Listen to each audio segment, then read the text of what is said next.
Hey guys, welcome to Cricket Fanatics magazine. And today we are going to start with the preview of this particular game between Sri Lanka and South Africa. And I went with a specific headline, obviously, trying to say exactly what we need to do here. And for me, as you can see, it's about executing the basics. So we're going to go into this particular show with that in mind. And we're going to go into the show talking about what we want to see from South Africa's point of view. It's very important that we look at those type of things and we take a look into the depth into this. And I want to give a overview and I want to get your thoughts as well. But this show is also about your guys' opinions, and I want to know what you guys think about the team, what selections you would like to see, etc., and all of those type of things as well. It's very, very important that you give me your thoughts and your what you would like to see from regards to a Proteas perspective. But before we get going, before we get started, first and foremost, we've reached 4,000 subscribers. So thanks to everybody for the support. We've reached the milestone, and it is something that I'm very happy about because it took us quite some time to get to this 4K mark. We've been promoting it and saying that people should share this channel and speak to multiple people. And we've gotten there and we finally reached that milestone. And so now on to the next. Let's get to that 5K mark. That's the next thing for us. That's the next milestone. That's the next aim. So please subscribe to the channel. Click that notification bell for all future videos if you're new to this channel, of course. And if you haven't subscribed already. I'd also like you guys to please download the latest issue of Cricket Fanatics magazine monthly. This is the World Cup edition. We did a whole show on what contents are in this particular magazine. So please go and check this out because it does give you a nice preview of everything that takes place, everything about preparation and everything about the players that are important going into this particular tournament. So I think it's very important that you guys download that issue. It's 100% free. All issues are free straight to your inbox every month. There are a lot of back issues that you guys can read as well to give you guys some more insight into the Proteas mindset leading up to this. There was a Vision 2023 edition that we did right at the beginning or the start of this journey, where we tried to predict what would happen with the 2023 World Cup. Go see how close we were to that understanding and to that vision of 2023. I'd also like you guys to please smash the like button, comment and share, and go to cricketfanaticsmag.com for all your regular updates. So let's get this preview started. This is obviously the preview show. It's a daily show, preview show. This is the preview version of our daily show that we normally do. So I wanted to do the preview show today because I've got a very special interview tomorrow for you guys, something that you've been asking for.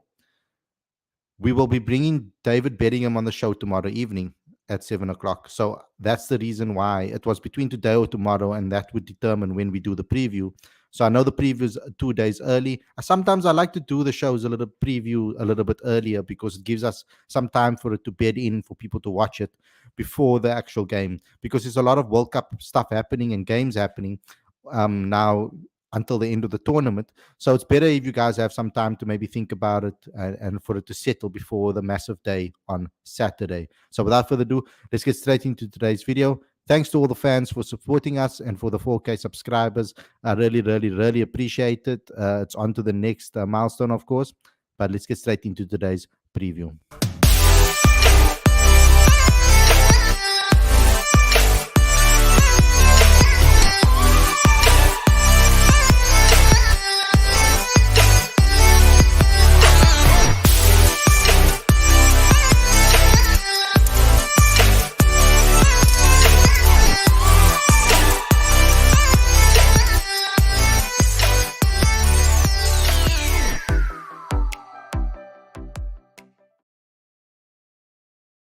Very good evening and welcome to Cricket Fanatics magazine. This is your preview show. I'm your host Khalid, and this is the show where we talk about everything that has to do with South Africa versus Sri Lanka in the World Cup. Game 1 for South Africa, a game that we're all excited about. We finally get the World Cup campaign going, and I'm really excited because on the eve of our first preview, we've hit that 4K mark. So thanks a lot for all the support. And I see the subscribers are constantly going up as well. So thanks a lot for all of that. I'm hoping it's going to snowball now and we're going to really get some momentum during this World Cup. Let's try to hit that 5K mark, guys. Let's try to help me hit that 5K mark by the end of the World Cup. That would be an amazing feat. We'll see if that is possible. But at least by the end of the year, I want to be hitting that 5K mark or more. But let's get into this preview. And I think that the best place for us to start with this preview is, let me first get some of the early chats out. New Zealand showed the way. Yes. And Aruna saying, congratulations for 4K subscribers. Thank you, bro. Thank you. Thanks to you also for subscribing and being involved with this channel and being such a loyal supporter. Protea's main concerns is chasing. We have one more batting first. Chasing still a concern for SA. I'm actually happy with our ability to be able to chase. I think we got the right players in the setup to be able to do so. By no means at all should we not be able to do so with the batting unit that we have. So I think the best place for us to start first and foremost is with the press conference from Eric Simons. Let's watch it together and let's get some insight into from the bowling perspective, because the bowling side of this particular team and squad is probably my biggest concerns, especially with the loss of Anrich Nokia. So let's hear what Eric Simons had to say and what he thinks about this particular World Cup, how they prepared, etc. We do have an exclusive interview with him in the magazine that you guys can go and check out, because that gives you a lot more depth and specifics around the questions that fans wanted to know with regards to them. Tim did an amazing job with that article, asked him the right questions, and presented it to you guys in an easily readable format. We put it into a magazine, very easy for you guys to read. So I think go and read that as well for extra insight. But we're going to go into this presser and see what Eric Simons had to say.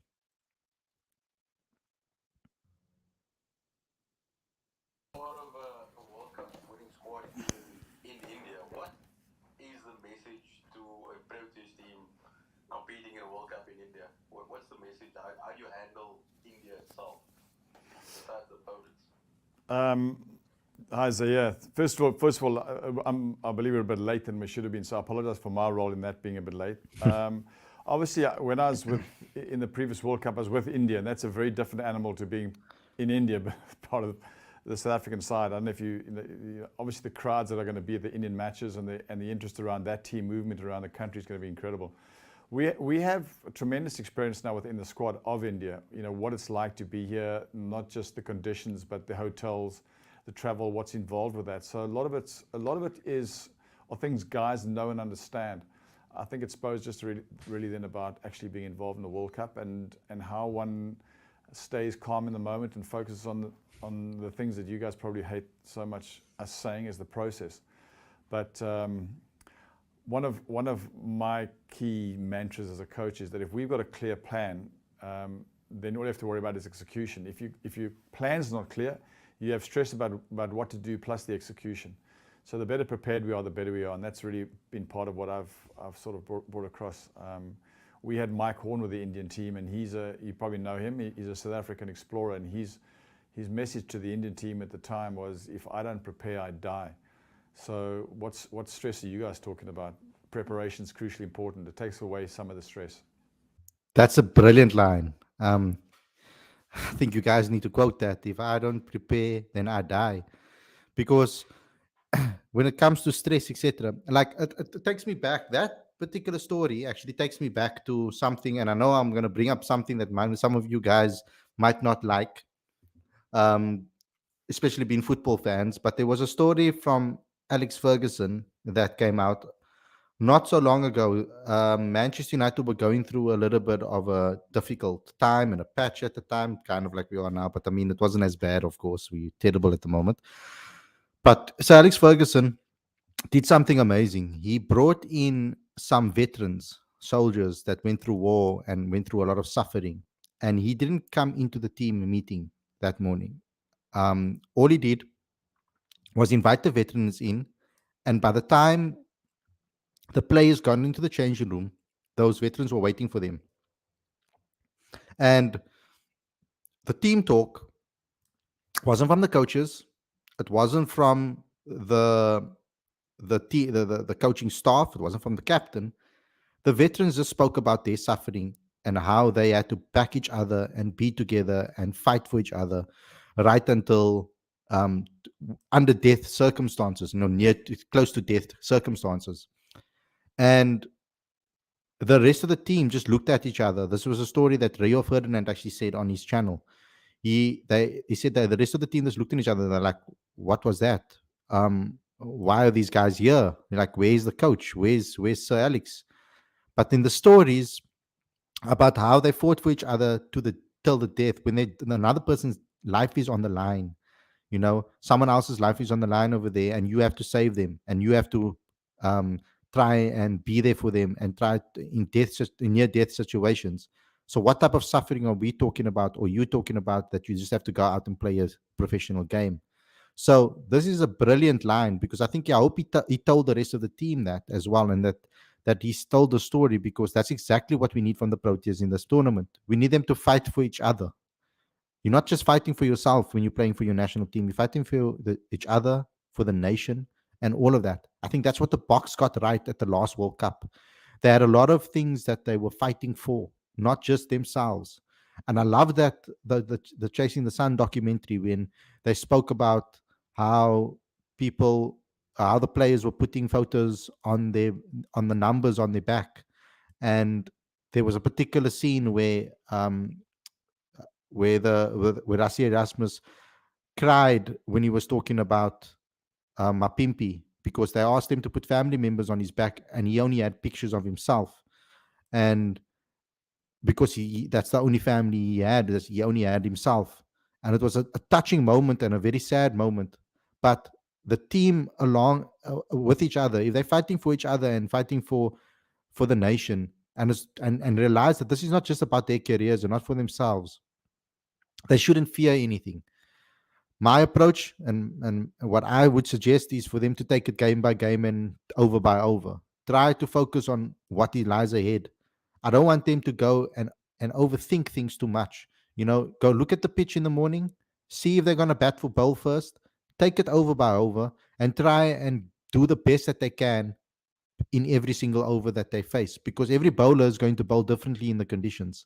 We saw that conditions are going to play its part. There was a World Cup game that happened today, and I watched it very closely, between England and New Zealand.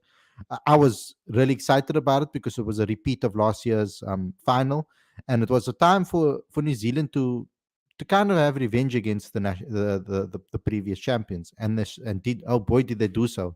And what was amazing about it was the the way they stuck to the basics.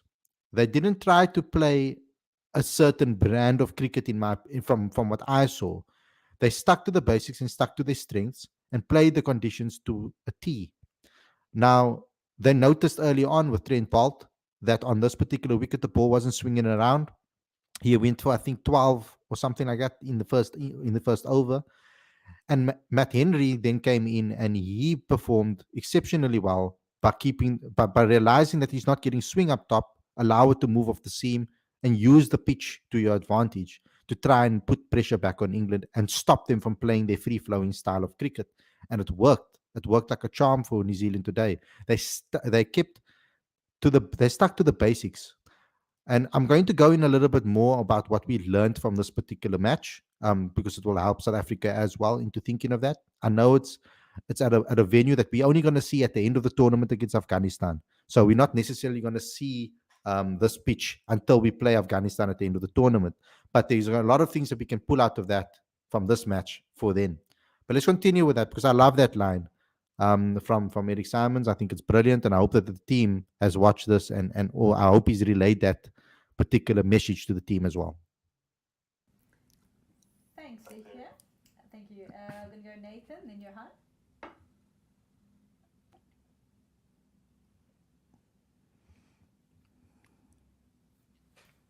Nathan?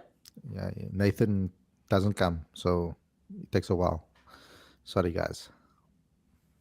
We're struggling to hear Nathan, so we'll just jump on to Johan next, and then we'll come back to Nathan.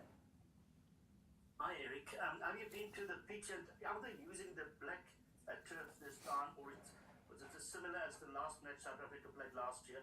I know there's a difference between the two turf, the black turf and the kind of reddish one. It's black turf. It's got quite a lot of grass, and I saw it yesterday, but we were still 2 days out. The curator told me that it would be grass, but there would be brown. So there's still a lot of heat and a lot of rolling to be done. It looks like it's going to be a good wicket. That's what I'm expecting throughout this World Cup.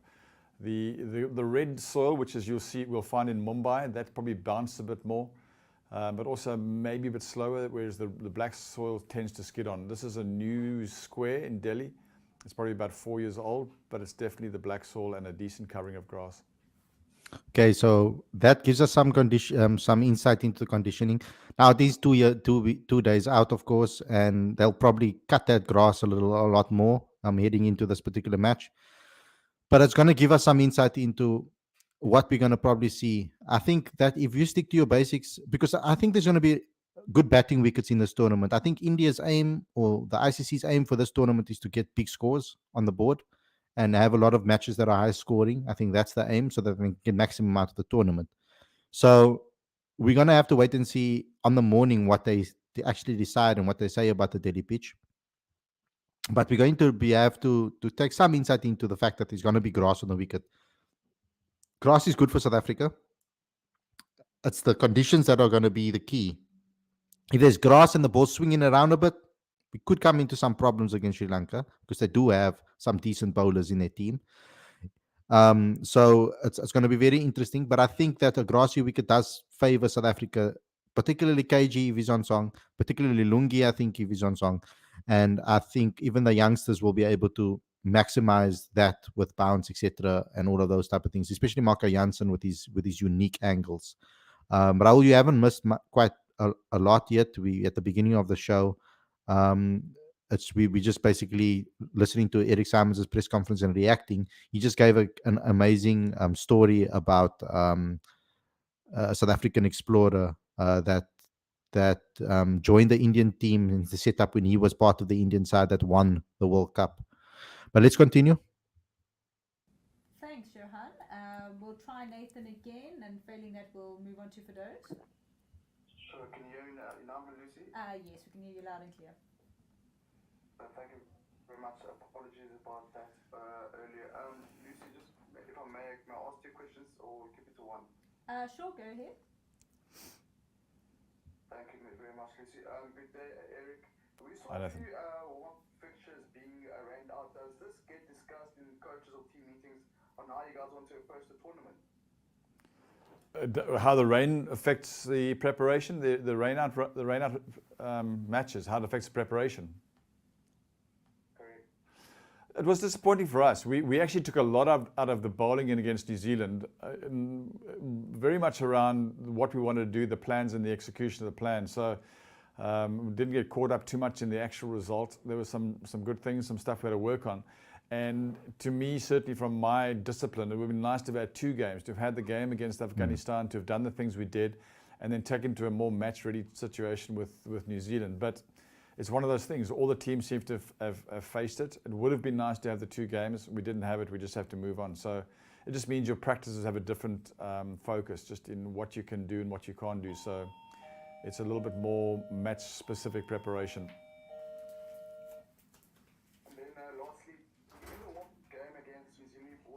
Part-time spinners, or part-time bowlers such as Clausen.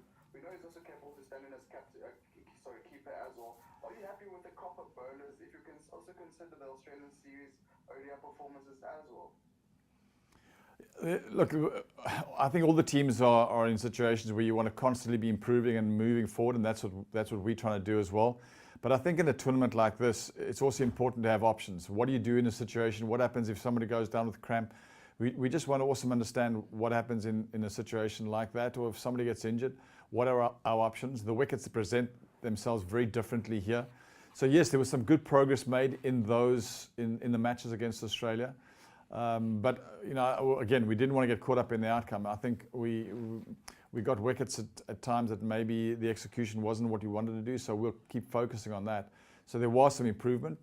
Using the bowlers we did was more to do just to see what we have as resources, what else is available. We are going to face different conditions in India, and certain players and certain bowlers that will be effective here might not have been effective in South Africa. So it's always good to understand that from not only a selection perspective, but also in an emergence perspective in the middle. Yeah. Thanks, Nathan. Adapting to that is going to be key. Thanks, Lucy. How's Derek? Hi, for those. Eric, obviously you've lost Anrik and Sisanda for this tournament, and I imagine they would have had big roles to play with before. Just taking that in consideration, how important will Kagiso Rabada be, especially given his previous World Cup records, which maybe have underwhelmed? It's every one of the guys is going to be important. When I think we're going to see a high-scoring tournament, I think we're going to see good wickets, and I think you just need to have every cog in your machine working well when it comes to the bowling. On a day, he's going to maybe go for some runs, somebody else is going to have to step in, and vice versa in other days. But yes, I was asked about Anrik quite a bit when we lost him, and one of the things that he does bring is the intimidation factor. I've sat in, I don't even know how many bowlers meetings and team meetings and batting meetings, and the more the opposition talks about a certain batsman or a certain bowler, the more you're in their heads and the more that you're ahead of them in the game. And certainly someone like Anrik would have been someone they would have spoken about. Likewise with Kagiso Rabada. So I think he is one of our key members. I don't always understand, people like to talk about the leader of an attack. I think he just naturally is somebody with a lot of experience and somebody that our opposition respects. So getting him up to speed and getting bowling at his best is not just important for him, but for us as a unit. But ultimately, I just wanted to follow up on that in terms of like his actual record at World Cups. Is it something that he's spoken about in terms of maybe wanting to step up as a leader and I suppose improve on those numbers? Not specifically at a World Cup. Kagiso is a guy that wants to just be the best he can possibly be. So it's every game, it's every practice, every time we talk. We had a long conversation, him and I, about tactics to be used in the death in India. So it's a constant movement and a constant learning process, and every day being a little bit better than yesterday. So I think one of the things that back to the first question, ultimately this is a World Cup, but the more we focus on the fact that it's going to be a match tomorrow or Saturday and it's going to be 300 balls and you're going to bowl so many overs and break it down to this moment rather than what happened in the past and what might happen in the future, the best it is. And certainly that's what we will do. So it is about a constant improvement, and it is like that for Kagiso. So I wouldn't say it's specifically around the World Cup, more just trying to be the best you possibly can be at any point in time. Yeah, and that's what we're going to need from KG. We're going to need him to be the best that he can be for South Africa. I know Eric's kind of protecting him, but because that's his job as a bowling coach. But now that Anrik Nokia is out, now that the fear factor is gone, now that pace is out of the unit, and now that wicket taking threat is out of the team, we're going to need our senior players to step up. And Kagiso Rabada is now the leader of this bowling attack. Unfortunately, that's just how it is, whether he likes it or not. So he's going to need to up his game and perform at best as possible. We're going to need him to be the chief destroyer. But I don't think he needs to think, like Eric is right, he needs to think about the moments now ahead of him. Not think about the past, not think about the future, not think about what the repercussions are going to be if he fails. He needs to take it over by over, ball by ball, try to bowl the best ball that he can. I think ball by ball is even better for the bowlers because you want to be able to try or maybe even think of it in 2-3 ball spells. We saw, for example, Santner today with his spin bowling. He was very smart in the way he executed. Putting the ball in certain positions and then the last ball tossing it up. For the batter to try and get him to play and hit the ball out the park. And obviously then England made a mistake, hit the ball too high and then got caught out. But he set them up. He had the bravery and the guts to be able to do that on his last delivery. I was speaking to Zahir today, for example, about this, and he mentioned this to me. He said that, for example, normally those type of things are with the bowler. They will probably do that, toss it up maybe in their first delivery, not maybe at the end of the of an over. At the beginning of an over, they'll probably try that and then change it up. But he had the actual guts and the you could say the balls to actually toss that ball up at the end and take a risk. He could have just easily ended that over with another safe delivery and ended it off with only 2 runs of his spell, of his last bowl, of his last over. and end with great figures, but he went for that wicket taking option, and he ended up ending his innings with 2 wickets instead of one. So those type of situations need to be thought about. They need to take their time to think about the situation. They need to put the ball in good areas, allow the pitch to do the talking. The conditions are not necessarily going to favor the batters all the time, the bowlers. It's going to favor the batters, I feel. Like today's wicket was pretty decent for batting. And I think that's going to be the case in India in quite a few of the grounds. Thanks, Fidos. We're going to take 3 last questions. We're going to go Morgan, Zahir, and then look to wrap with Neil. Thanks, Lucy. Hi, Eric. Hi. Gerald's a youngster that you've worked with in the past. You've got a bit of a history and massive opportunity for him here at the World Cup. And that progression of his could be quite something that could be valuable for you guys in the tournament. Again, somebody that can bowl constantly at 140 plus is important in any conditions.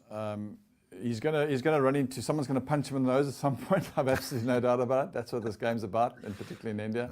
And how you deal with it in those moments is what's important. So I think there was a great learning experience for him against Australia to come up against a very, very aggressive batting lineup. But to see him come through it and to see him come away with ideas and plans, he's a very intelligent cricketer, even as a young guy.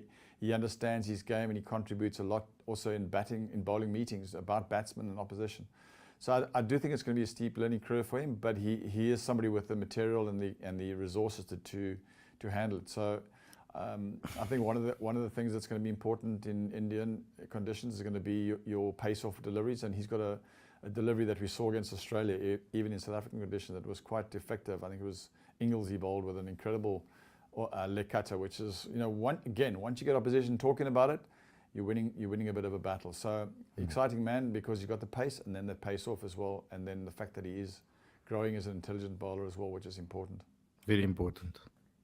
Gerald's really growing from game to game. Eric, the last time Sri Lanka played an official ODI, they were bowled out for 50. That's something that, that you just go onto the field and players on the opposition's minds, and that's where they're at. And traditionally South Africa have managed to control their batting lineup. Is that something that you take confidence in? The fact they got bowled out 50, I mean, that is remarkable, to be quite honest. It's you always have a partnership somewhere, and guys get to 110, 120 or something. So it happens. Again, we really have to focus on what we do, what we want to do it, and how we want to do it. But the fact that a team does come in with that sort of performance, certainly not going to, we're not going to be unhappy about, because psychologically it's going to be tough for them. But again, I think we do understand them. We understand that the way that they bat and how we bowl, and hopefully the way we bowl does not suit the way they bat. And hopefully if we stick to our plans and do them correctly and have the correct field placings, we can keep them under that pressure. But the way the game goes, 50 today doesn't mean the same thing tomorrow, unfortunately. Thanks, Eric. Thanks, Zahir, and then we'll end off with Neil. Hello, Eric. Anil. I just wondered whether, as someone who started off as a fast bowler and became a genuine all-rounder, what you've been doing, if anything, to squeeze some runs out of 8, 9, 10, like Gerald and the other bowlers. Yeah, it's a good question. It's actually something that Rob's got a very specific focus on, and they've been allocated to somebody to look after.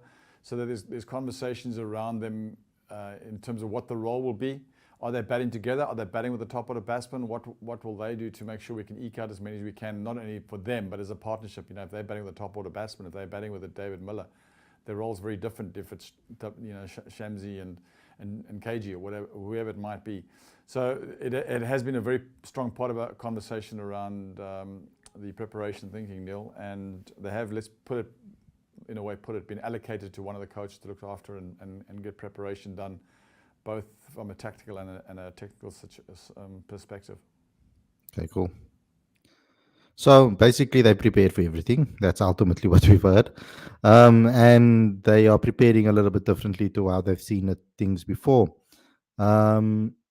I just want to get a couple of the comments before I bring our guest presenter on today. Stuart is joining us today. Lauren says brown grass means dry grass, so no live grass. Green, that's probably just to keep the wicket together. We saw brown grass on today's wicket too, and we saw no movement on the wicket. We're definitely going to miss the fear factor of Anrich. Really pity we won't see Anas, says Raul. Khalid, how are you? I'm very well, thank you. I hope you are too. Lawrence, we need to be street smart about this World Cup. This doing things by the book haven't won us a World Cup in the past. We need to be proactive and not reactive. Instill change and don't wait for things to change. Raul agrees. Sri Lanka batting ain't good, and I'm glad Eric is aware of that. It means we've done our homework on the opposition. And I don't want them to underestimate the Sri Lankans either, because there are a couple of good batters that can take the game away from you if you're not careful. So we need to, first and foremost, execute the basics. If we can't do that, we are going to be in big trouble. I don't think we should play out of our comfort zone here. If all our players stick to what their game plans are, and they stick to what they're strong at and good at, we have the talent in this team to go far into this tournament. We don't have to overthink things and try to do things that we're not good at. I don't want to see Temba Bavuma come out here and try to smack six sixes in a row in every single over. I don't want to see Quinn Cock trying to to block his way to five to a 50. I want them to play their natural games, because if they do so, they will succeed in this World Cup. They will go far. I think in the past we tried to overthink things. We got too mental. We got mentaled, basically. We've got completely distracted by the choker tag and by the media and about expectations. Sometimes some players thinking they're better than they are. Then they need to stick to their guns, what they're good at, and they have to play the conditions correctly. If the ball's there to hit it. Don't come with a predetermined game plan and then try to implement it even when things aren't going towards or favoring that game plan. That's something that I don't want to see from this team. Look at the conditions and utilize the skills that you've learned, because I'm pretty sure Eric Simons would have equipped them with all the techniques and um, all the techniques that they need, and all the mentalities and the balls and the skills that they need to be able to execute on the day. They just need to pick the right ones at the right time. They also need to I want to see Temba rotate our bowlers and use them correctly. That's what New Zealand did very well today. They utilized their bowlers and they made their bowling changes at a very smartly today.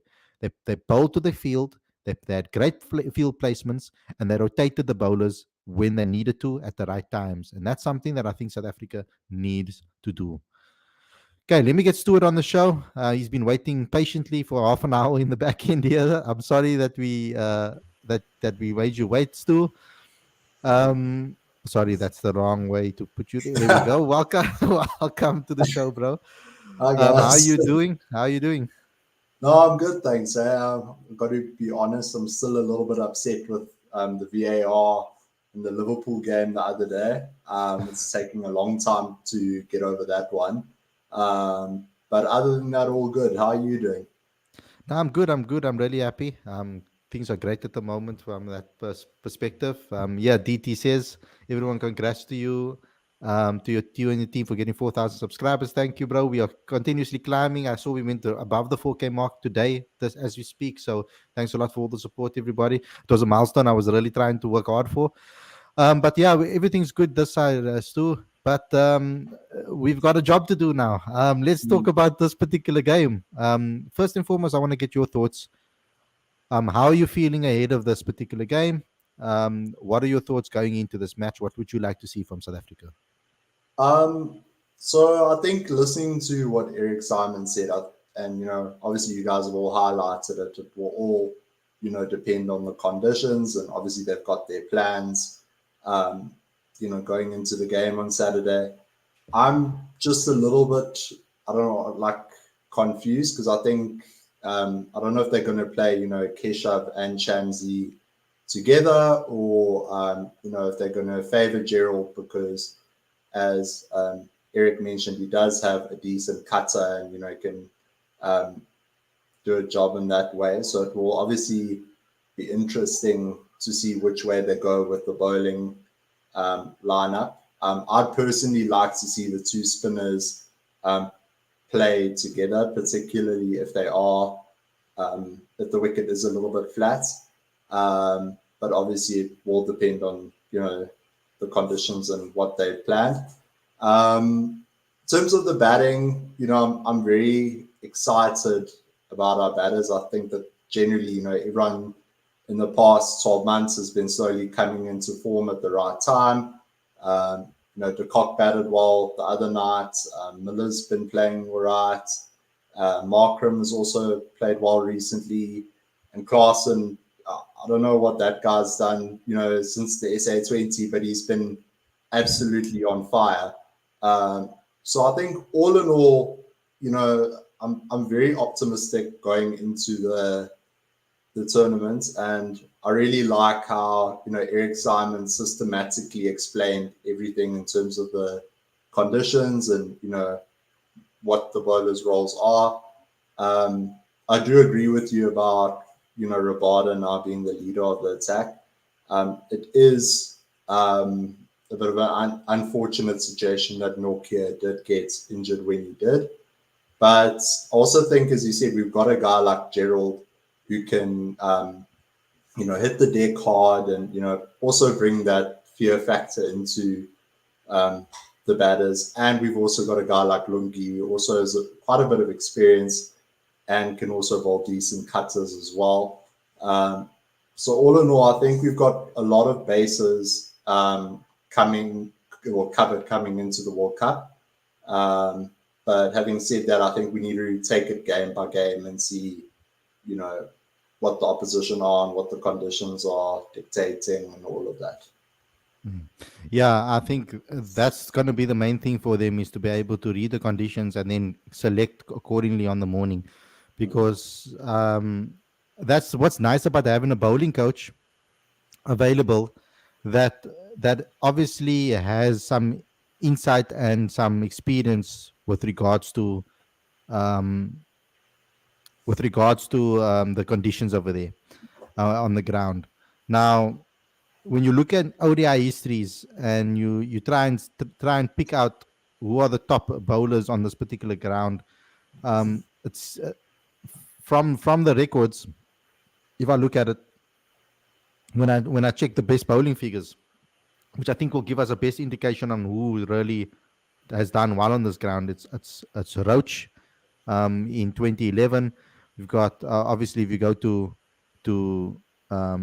Viv Richards back in the 1889, you don't want to really look at that in the ODI, but when you look at Saeed Ajmal for Pakistan, he did really well on this particular ground with I think it was a four-fer. He's an off-break bowler, so it's a spinner.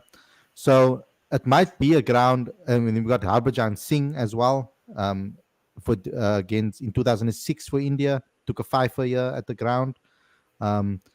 If you look at a guy like Kuldeep Yadav, it's another spinner. Also did great in this ground in 2022 recently. So we're seeing a lot of spinners that are even Giles from England in 2000, slow left arm orthodox spinner. So the spinners seem to be really have seemed to be historically doing really well at this particular ground.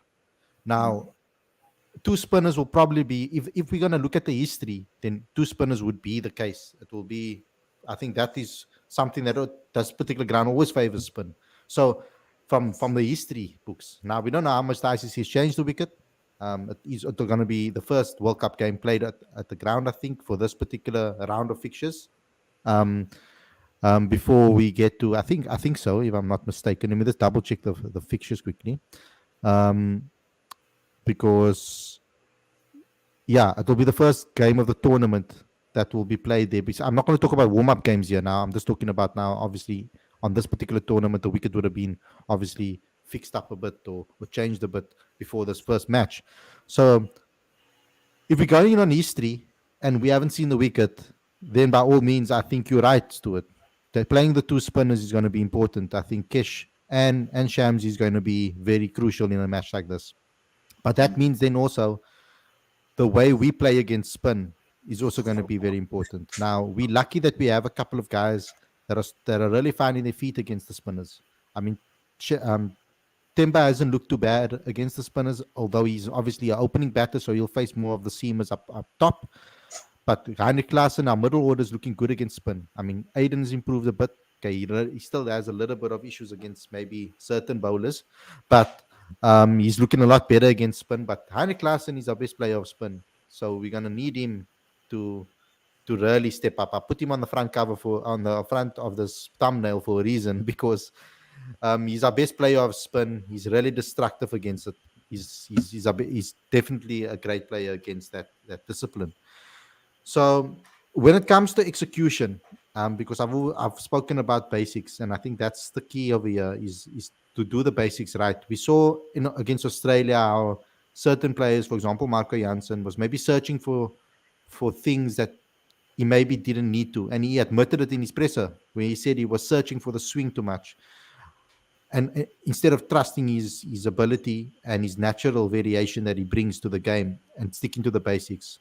I think on a wicket like this, if the wicket is how we think it's going to be, hitting the right areas is going to be crucial consistently, because we saw today, if you miss your lines on, okay, it's a different wicket completely, but it was, if it's going to be like a similar with brown grass on the pitch, etc. If it's a good batting wicket, we need to hit our lines and put pressure, find ways to put pressure on the opposition. So that's something that we're going to need to do. But when it comes to execution, what's your thoughts on that, Sue? Yeah, well, one of the things like, with Temba that's really impressed me about his captaincy is, and obviously it's also a T20 cricket as well when he was captaining the Proteas, is how he uses the spinners. So I feel that, if we play the two spinners on Saturday, I feel confident enough that, Temba will manage them in the right way. I'm a bit curious to see, I don't think he will bowl a hell of a lot, but, it will be interesting to see if they use Markram, like New Zealand have used Glenn Phillips in the warm-up games. I'm not entirely sure what the strategy is around that. My only thing is, I like the idea of the two spinners being in the team, but I don't know, who you drop from, the fast bowlers, because, as Eric said, someone like Gerald and, KG, and particularly as the tail enders, can offer you something with the bat. And Lungi is probably, well, we saw how well he bowled recently as well. So it's, in a way, I prefer having these conversations about, guys being in good form and being difficult to drop than the other way around. But yeah, I think all in all, as long as we, I would like to see us set attacking fields. As you said, with your Mitch Santner example from today, I don't want to see guys just trying to hit a length and then, not go for runs. I'd rather we try be attacking and then, figure out what works and what doesn't. Even if it doesn't necessarily come off, we need to, as you say, we need to take learnings game by game from this World Cup as well. So yeah, all in all, I'm very optimistic, but as a lot of people have been saying in the comments, we can't disrespect, Sri Lanka with the batters that they do have. Like, I know they have been struggling, but guys like Kusal Mendes, I think, have proven themselves in the past. So we just need to be mindful of, how we rotate our bowlers and making sure that, they don't get too tired too quickly, because I'm sure it will be quite hot.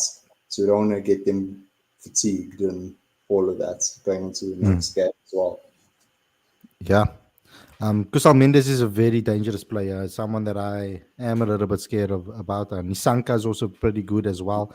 I mean, he's coming into the tournament with a 40 average. So, I mean, they have some talented players as in this team that can cause us issues, and we're going to need to obviously be on our A game.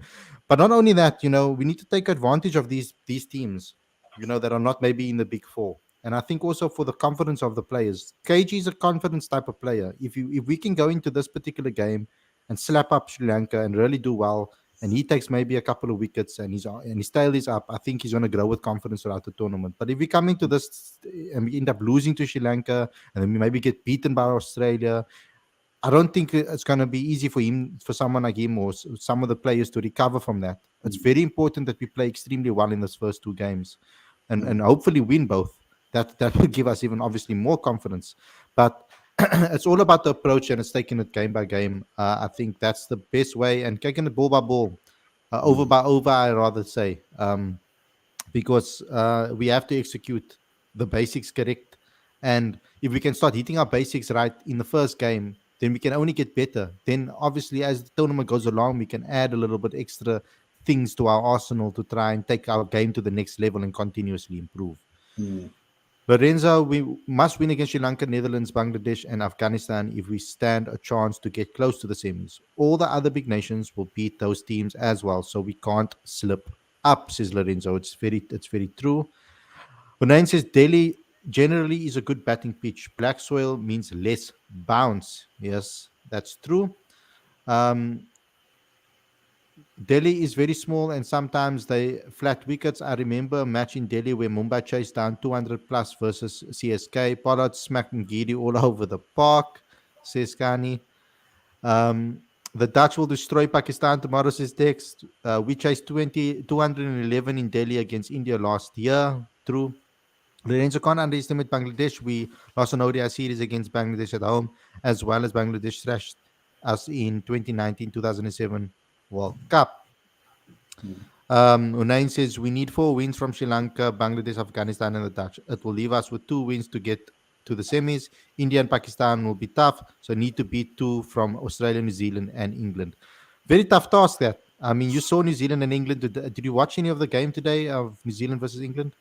I watched the starts, but then I had to work on an assignment, so I missed most of it, if I'm honest. Okay, cool. But I saw that, from what I saw, it looked like Henry was almost bowling a test length when at the start of his spell. So I think that's quite an interesting sort of tactic. I thought it would have been pitched up a little bit more. He allowed the seam to do the talking a lot. He allowed the seam to do the talking. Lauren saying, if we play 2 spinners, Kutsia will most probably miss out, unfortunately. Probably Rabadan, Gidi, Janssen, Kish, and Shamsi. I think that should be the lineup if we do play 2 spinners. The experienced guys need to step up and show what they can do. I mean, they played in India. I mean, Rabada and Gidi, Janssen have played in India, have played in the IPL. Shamsi too. They know the conditions the best. So why not? Those are the guys that need to step up. I mean, Delhi Capitals. I mean, that's someone that Rabada used to play for. So you should know the conditions pretty well in Delhi in general, Yeah, I think, just to add on to what Lawrence has mentioned there,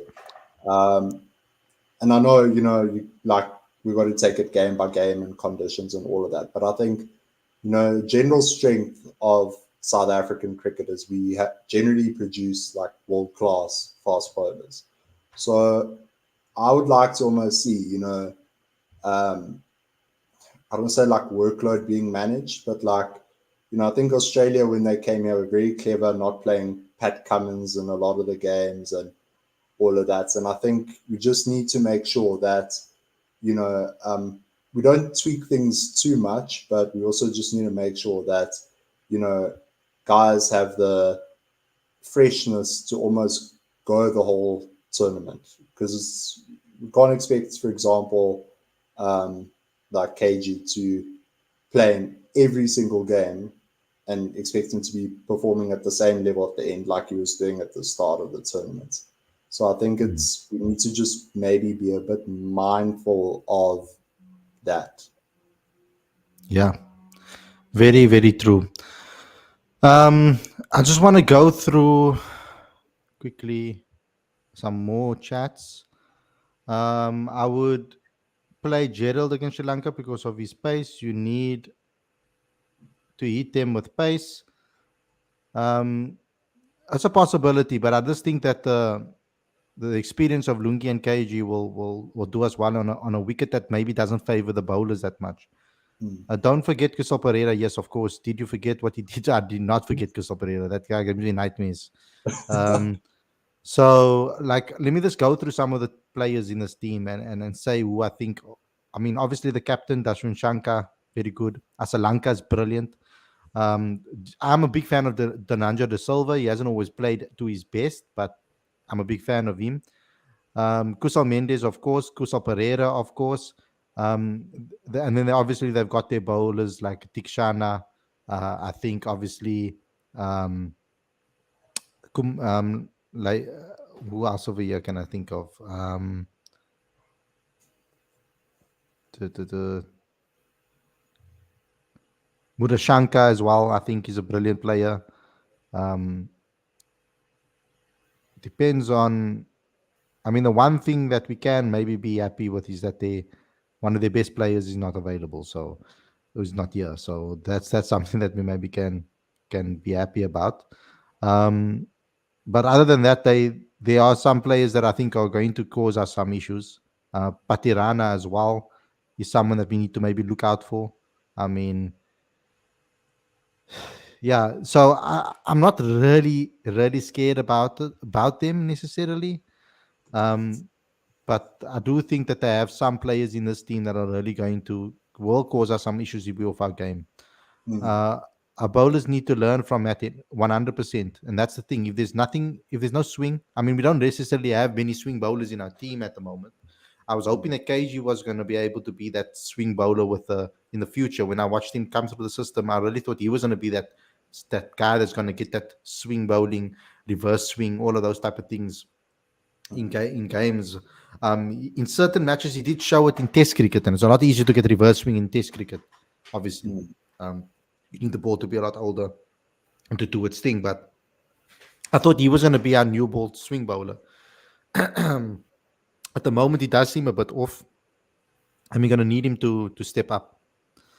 Tex says we'll destroy both the Dutch and Pakistan this time. Now, let's hope so. I remember a game in last IPL at Delhi where Klaasen smacked Nokia and Aksa Patel. We can't have this lackluster approach as fans, as it will creep into the press dressing room. We as fans must demand good performances. I can take losing if we put in a great fight. 100%. That's something that I preach on this channel. I don't care if we lose if we put in everything. Like I said in my preview, when I did my preview for the magazine, I said South Africa needs to leave everything on the field in every single game. That's why I say we need to take it game by game. We mustn't try, because as soon as we start thinking about the whole picture and everything else in the next game and this opponent and that players we're facing, if we're going to start thinking about the opposition, as soon as we start to do that, we're gonna psych ourselves out. If South Africa do the things that they do well and they do the basics well, they will be just fine. They need to take it, they need to stay focused, and take it ball by ball, game by game, over by over. I think take it in small chunks at a time and not think too far ahead. They should put some targets. Yes, of course they need to in the pre-game analysis. They will have the talks. We want to score this amount of runs on this particular wicket. We're going to try and target this type of bowlers, etc. But don't continue with a strategy if the strategy isn't working. That's something that I don't like from South Africa. I've seen this happen on plenty of occasions. In the past, it used to happen as well under AB as captain. It's almost like he had a sheet, a piece of paper that told him he needs to do X, Y, Z, and he sticks to that X, Y, Z no matter what happens in the game. I don't want to see those type of things from South Africa. Now, from a captaincy perspective, Temba Bavuma seems to be quite a guy that likes to improvise and change things when things aren't going wrong. He has an eye for that. But even with our individual performances, don't continue with the same type of don't try to play the same type of mentality or play with the same type of intensity if it's not working.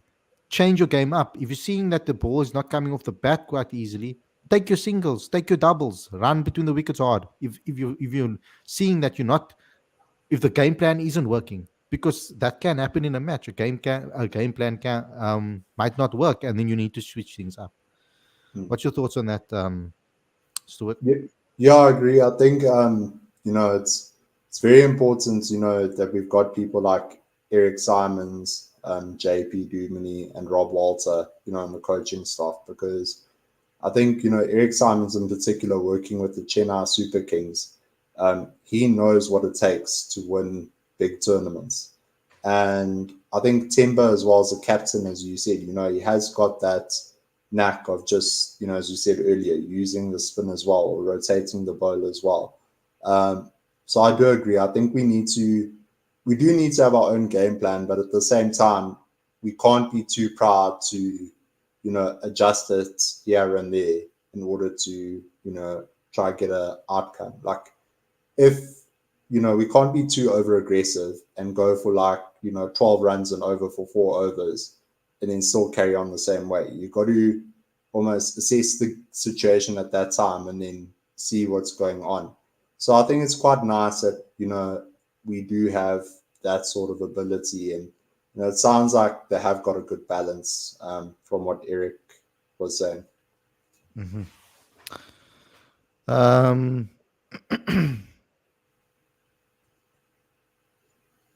I see something over here from Dex about a tweet from Werner about South Africa. The Proteas will play under neutral flag and no national anthem. I haven't seen anything on that.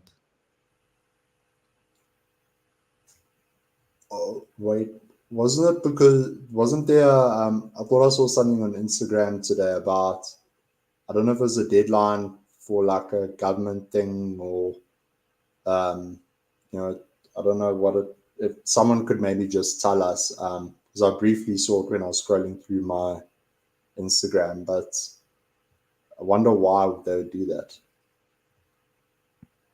Yeah, I don't know. I don't know what is. I'm trying to look for the tweet. I don't see it over here. Anyway, Patirana won't play. It's going to be Tekshana, Welage, Madhushanka, and Rojita or Kumar.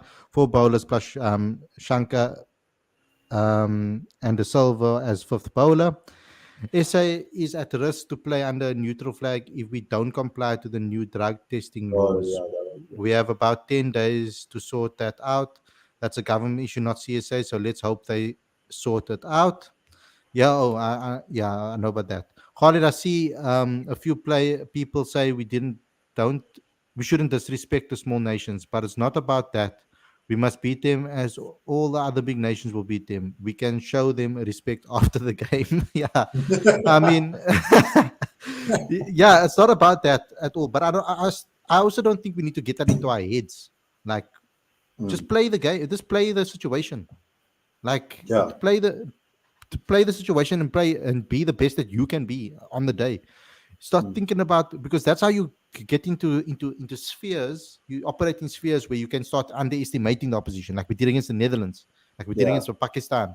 Then we end up playing a situation where we Pakistan, I felt we take our foot off the gas because we thought, you know what, we have Netherlands in the last game. We don't have to go all out here. We're going to beat the Netherlands and we'll go through.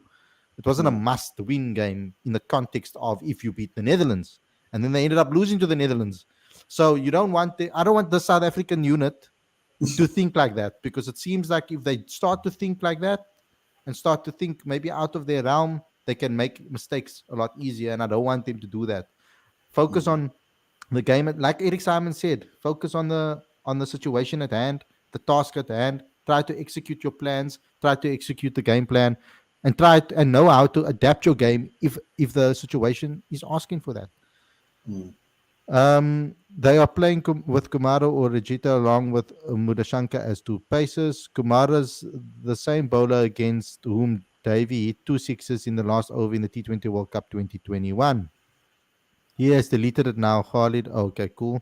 The Springboks also, says Lorenzo. Anti-doping. Okay, cool. Yeah. We have smashed Sri Lanka in the last 2 World Cups. As I know, this government, they won't sort it out, says Lorenzo.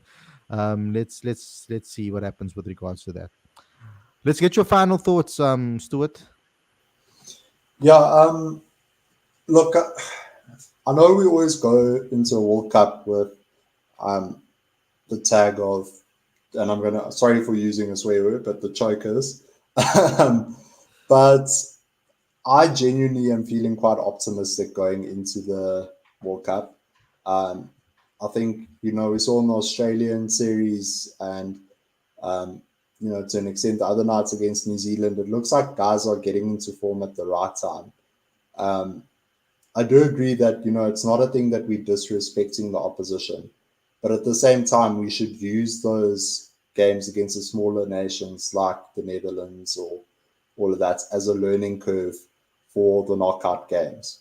And I know it sounds easier said than done, but I'd like almost a team to have, almost a mindset of a knockout game is almost just like another game of cricket that they play in a series, for example. Like we saw in the series against Australia, the series was tied at 2-2. We had to win the deciding game to win the series. So they've proven that they can do it. So I think all in all, I'm very optimistic. I hope that our bowlers stick to our plans and the batters just take it one step at a time. As Lorenzo said, we can take losing, but as long as we put up a fight and we can see what the intention was. So all in all, I'm very optimistic. But I think there's a line between being optimistic and being arrogant and cocky going into a tournament. And I think it looks like our team have got the right mindsets at the moment. So I'm very optimistic. The thing is, the reason why I say focus on their individual game plans, take it step by step, is because what ends up happening is you sometimes when you're performing at a high level, etc., you start to think maybe okay, we can take our foot off the pedal. Maybe we don't have to take this single. Maybe we don't have to take this double. Maybe we don't have to go for a boundary right now in this particular over. We can wait until the last 10 to start striking. That's what I don't want to start setting in when you play. If we start thinking about the opposition, start thinking about the next tournament. Just try and play your best cricket and try to beat the team as hard as possible. If the South African team, if these players, I've seen these players do remarkable things under exceptional circumstances. I've seen, for example, Quinton de Kock win games for his IPL franchises. I've seen under pressure for Mumbai Indians when they needed to win games. Back when he was still there, I saw Temba Bavuma do this for the Lions, for South Africa. We saw in the Test arena. I've seen him pick up score 100 when you needed him. He's done it under pressure. I've seen Aiden Markram win games. I've seen Rassie win games for teams. I've seen David Miller do it. I've seen Heinrich Klaassen do it against Australia, scoring a massive 170 odd. I've seen this Marco Jansen do it for his Sunrisers team when he was playing, and also in the IPL when he was bowling as well, at the death against top quality players, pulling it off and actually winning a game for his team. I've seen these players perform under pressure. So if they stick to their game and they stick to their to what makes them good, right, and what makes them tick and what makes them as great as they are, their natural game should be enough to take down any team. And that's why I say they should focus on the now and not too much ahead into the future. Anyway, guys, Stuart, thanks a lot for coming on. Thank you to all the viewers that watched. Thank you to all the supporters for supporting us and obviously getting us to that 4K mark. It was a great milestone. Please subscribe and get us further. Click the notification bell for all future videos as well. Also, download our latest issue of Cricket Fanatics magazine monthly. Stuart has an article in there with Maharaj, brilliant article. Go read it. He gives some amazing insight into Eric Simons, into the bowling unit, and all of the preparations for this World Cup, as well as some other things as well, domestic cricket and other topics as well. So go ahead and read that article. It's very important for preparation. The link is on the screen as well as in the description. If you want to support us and show your support further for us, besides subscribing, you can become a Patreon today. The link is on the screen as well as in the description. It really will support us. There's also a private WhatsApp group for you guys to join. If you want to smash the like button, comment, and share, you can go and do that as well. And go to cricketfanaticsmag.com for all your regular updates. Remember, guys, tomorrow I'm bringing on David Bedingham for an exclusive interview tomorrow on The Daily Show. That's the reason we did our preview tonight and not tomorrow. So please join it and come bring in your questions. He made a nice comeback to South African cricket after a long injury-ridden season. So I really want to get into his mind and see where he's at. So please do it for us, please. I can't do a watch along, Lawrence. You know that 8 hours stream. I don't have the equipment for that. So yeah, you are gonna get a watch along, but you will definitely get me chatting to you guys after the game for a preview. And it will probably be a live call-in show, so you guys can call in and have a chat with me as well if you want to about the game. Thanks to everybody for watching. Thanks Stuart for watching as well. And I'm joining the show. And I'll see you guys again tomorrow for another daily show. Stay safe. Enjoy the rest of your evening. And peace out, guys. Thanks, Khalid.